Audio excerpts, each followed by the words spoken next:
Members of the private sector in the East African community are crying foul over the absence of a standard mark to certify products within the region. Member states in the community have failed to implement the free movement of goods from one country to another, with each state subjecting goods from another country to serious scrutiny to verify standards.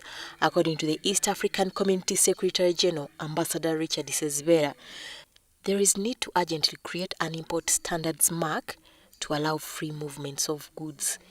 The challenge, however, is some other member states, Uganda inclusive, have no national standard mark, and goods from such countries end up being rejected and subjected to certification. There is no national standard. So if there is no national standard and there is no East African standard, it means that good cannot move. Yeah?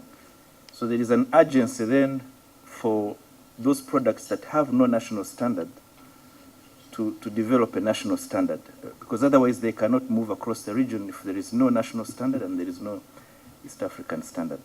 The private sector in the East African community is also calling for the fast tracking of the enactment of the anti-counterfeit bill, leading to the influx of counterfeits. Come up with a harmonized standard, for instance, in the region for that matter.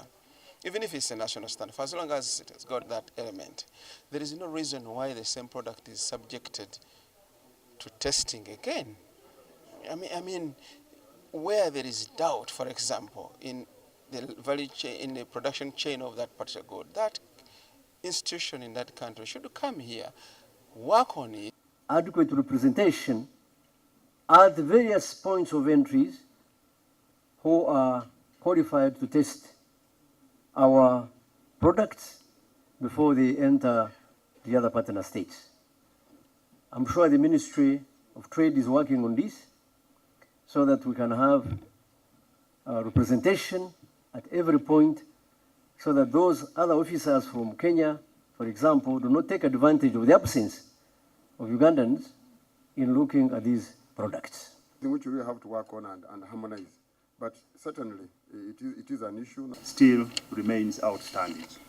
So while we appreciate the efforts that have been made, there are several outstanding challenges. Uganda is the most affected, with the National Bureau of Standards battling with counterfeit products on the market due to poor systems at border points to track fake products.